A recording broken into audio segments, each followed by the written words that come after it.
नमस्कार, ये आकाशवाणी चंडीगढ़ है। अब आप आशुतोष से प्रादेशिक समाचार सुनिए। राष्ट्रपति द्रौपदी मुर्मू ने आज राष्ट्रीय ऊर्जा संरक्षण दिवस पर राष्ट्रीय ऊर्जा संरक्षण पुरस्कार विजेताओं और ऊर्जा संरक्षण पर राष्ट्रीय चित्रकला प्रतियोगिता 2025 के विजेताओं को सम्मानित किया। केंद्रीय ऊर्जा मंत्री मनोहर लाल भी इस कार्यक्रम में शामिल हुए। राष्ट्रीय ऊर्जा संरक्षण पुरस्कार 2025 के लिए 680 आवेदन प्राप्त हुए थे। केंद्रीय सांख्यिकी कार्यक्रम एवं कार्यान्वयन एवं योजना राज्य मंत्री राव इंद्रजीत सिंह ने कल हरियाणा के रेवाड़ी जिले के गांव माजरा में निर्माणाधीन अखिल भारतीय आयुर्विज्ञान संस्थान एम्स का जायजा लिया। केंद्रीय मंत्री ने अगले वर्ष मार्च तक एम्स में ओपीडी शुरू करने के निर्देश दिए। उन्होंने एम्स और एजेंसी के अधिकारियों को दिशा निर्देश देते हुए कहा कि रेवाड़ी जिले के माजरा गांव में बन रहे एम्स के निर्माण कार्य को गुणवत्ता का ध्यान रखते हुए जल्दी पूरा किया जाए। इसके अलावा फैकल्टी संबंधी व्यवस्थाएं भी समय से पूरा करना सुनिश्चित किया जाए। उन्होंने अगले सत्र में मेडिकल क्लासेस भी शुरू करने के निर्देश दिए। केंद्रीय मंत्री ने मीडिया से बातचीत में कहा कि 210 एकड़ में करीब 1700 करोड़ रुपए की लागत से बनाए जा रहे एम्स में वे सभी सुविधाएं मिलेंगी जो देश के अन्य एम्स में उपलब्ध हैं। उन्होंने कहा कि ओपीडी शुरू होने से रेवाड़ी जिले व आसपास के क्षेत्र के लोगों को स्वास्थ्य संबंधी काफी राहत मिलेगी। हरियाणा के मुख्यमंत्री नायब सिंह सैनी ने कल फतेहाबाद में पंचनद सेवा न्यास द्वारा निर्मित पंचनद सदन के भूतल का विधिवत उद्घाटन किया। इस अवसर पर मुख्यमंत्री नायब सिंह सैनी ने कहा कि ये भवन केवल एक भवन का उद्घाटन नहीं बल्कि ये हमारी सामूहिक स्मृति, हमारी अटूट संस्कृति और उन लाखों पूर्वजों के प्रति श्रद्धा का प्रतीक है जिन्होंने देश के लिए सर्वोच्च बलिदान दिया। मुख्यमंत्री ने पंचनद सेवा न्यास को 31 लाख रुपए का अनुदान देने की घोषणा की। इस मौके पर कैबिनेट मंत्री कृष्ण बेदी और हांसी से विधायक विनोद भ्याना भी उपस्थित रहे। फरीदाबाद सहित पूरे राष्ट्रीय राजधानी क्षेत्र में वायु गुणवत्ता के गंभीर स्तर पर पहुंचने के बाद graded response action plan GRAP का चौथा चरण कल शाम से लागू हो गया।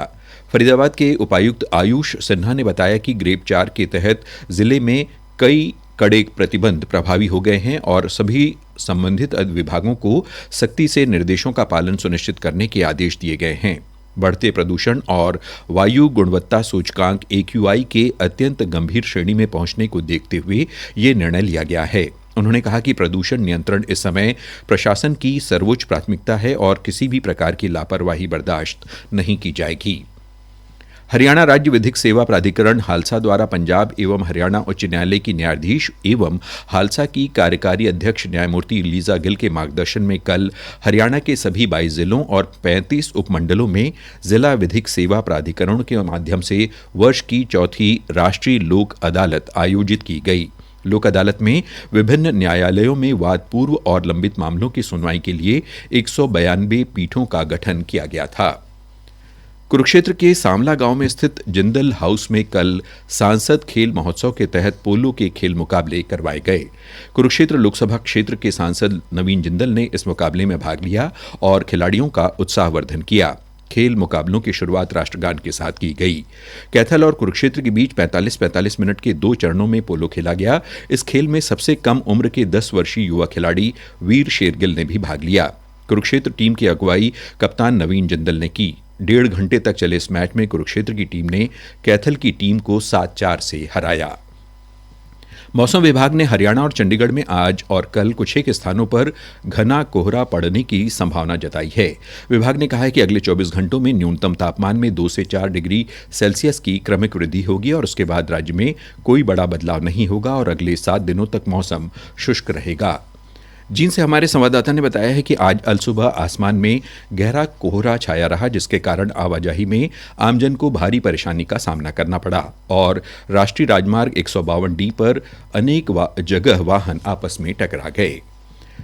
हरियाणा सरकार में कैबिनेट मंत्री विपुल गोयल ने कल फरीदाबाद की वाल्मीकि बस्ती में महर्षि वाल्मीकि सामुदायिक भवन के पुनर्निर्माण तथा बस्सापाड़ा में RMC सड़क निर्माण कार्य का शुभारंभ किया। कैबिनेट मंत्री ने कहा कि वाल्मीकि मंदिर परिसर में सामुदायिक भवन का निर्माण लगभग 52,50,000 रुपए की लागत से किया जाएगा। इसके साथ ही प्रादेशिक समाचार समाप्त हुए।